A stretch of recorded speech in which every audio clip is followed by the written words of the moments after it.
రాజమహేంద్రవరంలో కూటమి ప్రభుత్వము వ్యవహారం చూస్తూ ఉంటే ఆకతాయితనంగా కనబడతా ఉంది. ఇవాళ రాజమహేంద్రవరంలో కల్తీపాలు ఘటన జరిగి సుమారుగా 17-18 రోజులు అవుతోంది. నేను అడుగుతా ఉన్నా, ఈ ప్రభుత్వానికి నాటకాలు ఆడేదానికి విజయవాడలో టైం ఉంటుంది, కానీ రాష్ట్ర ముఖ్యమంత్రి చంద్రబాబు నాయుడు గారు కానీ, ఉప ముఖ్యమంత్రి పవన్ కళ్యాణ్ గారు కానీ, వైద్యశాఖ మంత్రి ఆయన సత్య గారు కానీ, వీళ్ళు ముగ్గురికి రాజమహేంద్రవరంలో వచ్చి ఘటన ఏం జరిగింది, కల్తీపాలు ఘటన తెలుసుకోవాల్సిన ఇంగిత జ్ఞానం లేదా అని అడుగుతా ఉన్నా.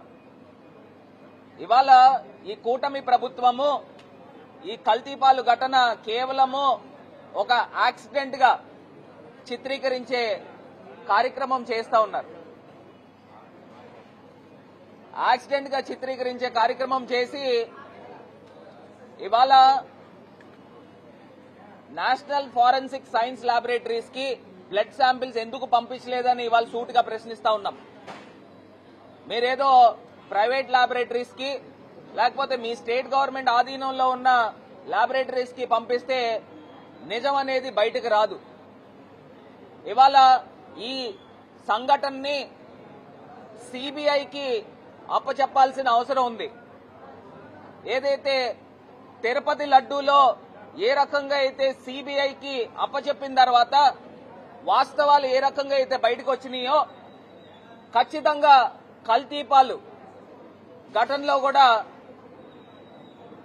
సిబిఐకి అప్పచెప్పితే వాస్తవాలు బయటకు వస్తాయి.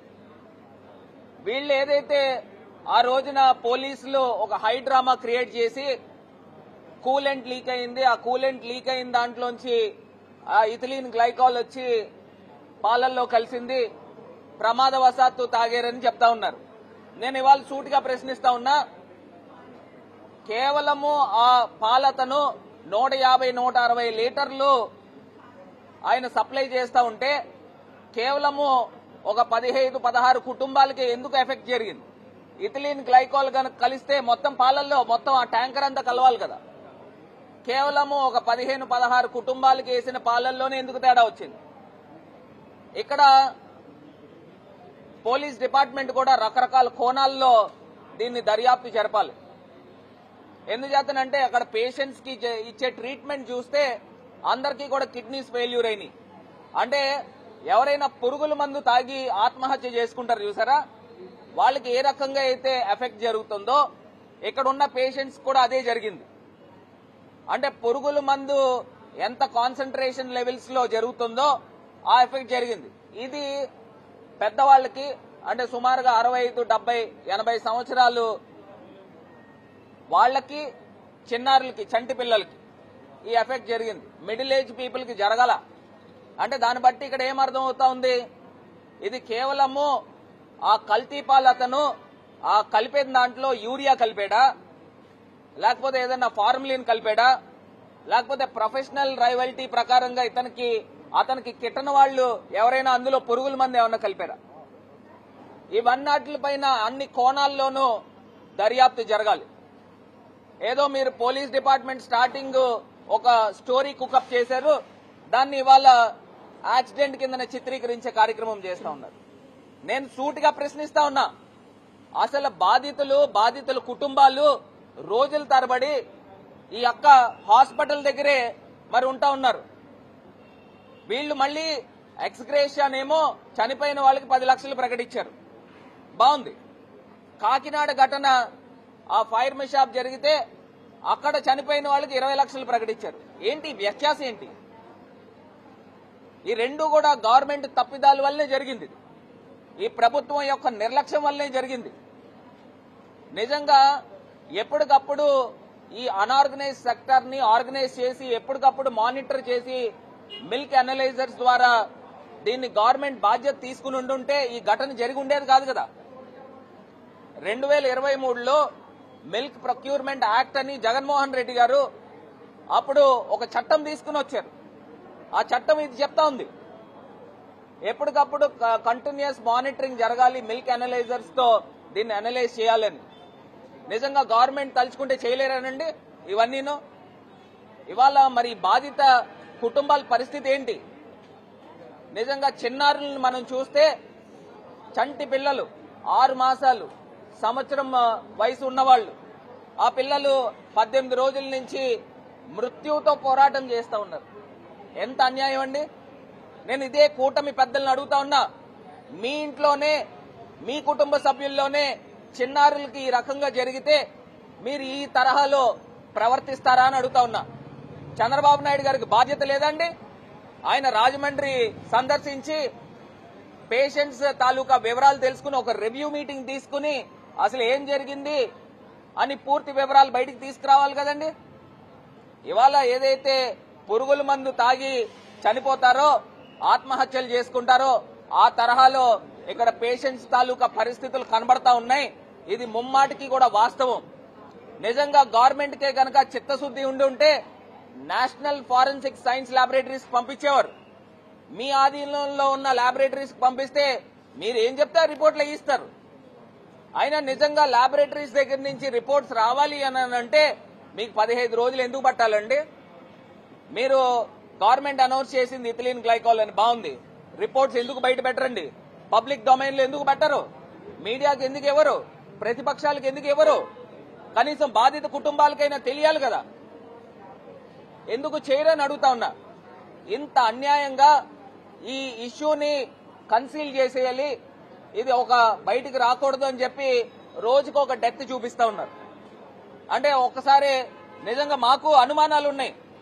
ఆ పేషెంట్స్ తాలూకా ఎవరైతే వెంటిలేటర్స్ మీద ఉన్నారో వాళ్ళు రోజుకొకళ్ళని డెడ్ బాడీస్ తీసుకొచ్చి కుటుంబ సభ్యుల చేతుల్లో పెడతా ఉన్నారు. ఒక హై డ్రామా ఈ ప్రభుత్వం ఆడుతా ఉంది. దీంట్లో వాస్తవాలు బయటికి రావాల్సిన అవసరము ఈ ప్రభుత్వము పైన ఉంది. దీన్ని ఏదో కన్సీల్ చేసి దీన్ని ఒక యాక్సిడెంట్ కింద చిత్రీకరించే కార్యక్రమము ఈ ప్రభుత్వం చేస్తున్నారనేది క్లియర్ గా అర్థమవుతా ఉంది. మరి అక్కడ చూస్తే చిన్నారులండి నిజంగా వాళ్ళ తల్లిదండ్రులు నా దగ్గరకు వచ్చి ఎంత బాధపడతా ఉన్నారు.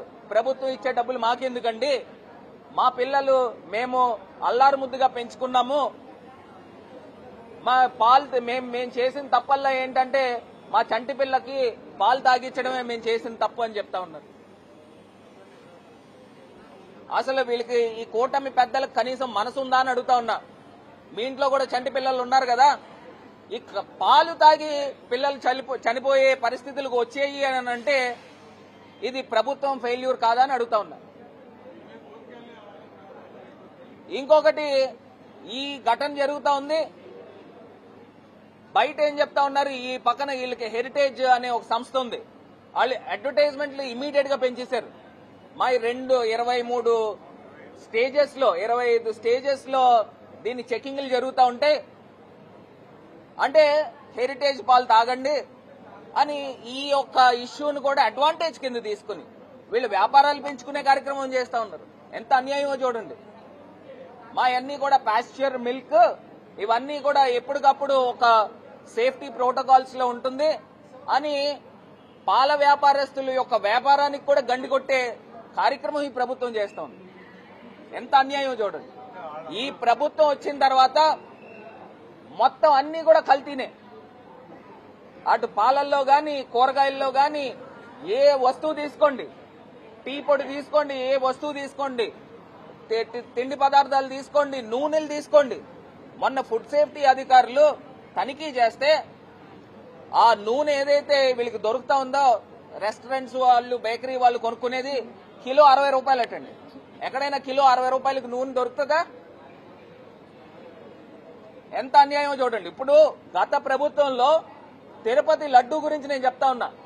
తిరుపతి లడ్డూలో ఘీ ఫ్లేవర్ ఎన్హాన్సర్స్ కొన్నారు. అంటే దానికి అర్థం ఏంటండి, 2018 చంద్రబాబు నాయుడు గారు ప్రభుత్వం ఉన్నప్పుడు ఘీ ఫ్లేవర్ ఎన్హాన్సర్స్ కొన్నారు. మీరు నిజంగా స్వచ్ఛమైన నెయ్యి వాడితే ఫ్లేవర్ ఎన్హాన్సర్స్ అనేది ఆర్టిఫిషియల్ లిక్విడ్స్ ఎందుకు కొనాలి అని అడుగుతా ఉన్నా. సుమారుగా 3,85,00,000 రూపాయలతో సుమారుగా నాకు తెలిసి 80,000 కేజీలు కొన్నట్టున్నారు.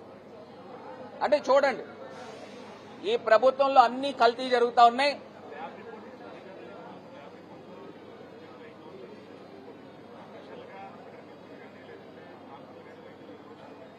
అదే నేను అడుగుతా ఉన్నా, డిమాండ్ చేస్తా ఉన్నా, ఈ ప్రభుత్వాన్ని డిమాండ్ చేస్తా ఉన్నా.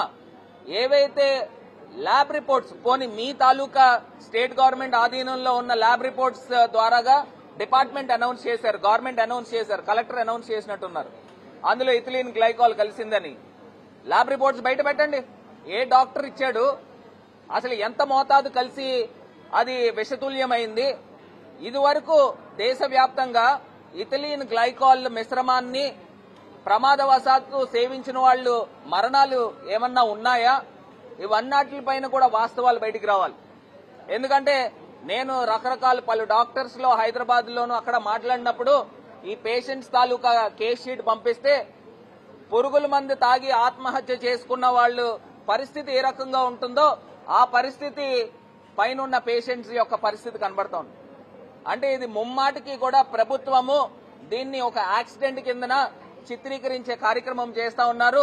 ప్రభుత్వం బాధ్యత లేకోకుండా, రెస్పాన్సిబిలిటీ తీసుకోకుండా మాకేం సంబంధం లేదు తూచ్ అనే విధంగా చేతులెత్తే కార్యక్రమం చేస్తా ఉన్నారు. వైఎస్ఆర్ కాంగ్రెస్ పార్టీ డిమాండ్ చేస్తా ఉన్నాము, ఎవరైతే మరణాలు జరిగినాయో ఆ బాధిత కుటుంబాలకి 25 లక్షల రూపాయలు ఎక్స్గ్రేషియా ప్రకటించాల్సిన బాధ్యత ఈ కూటమి ప్రభుత్వం తీసుకోవాల్సిందిగా డిమాండ్ చేస్తా ఉన్నాం.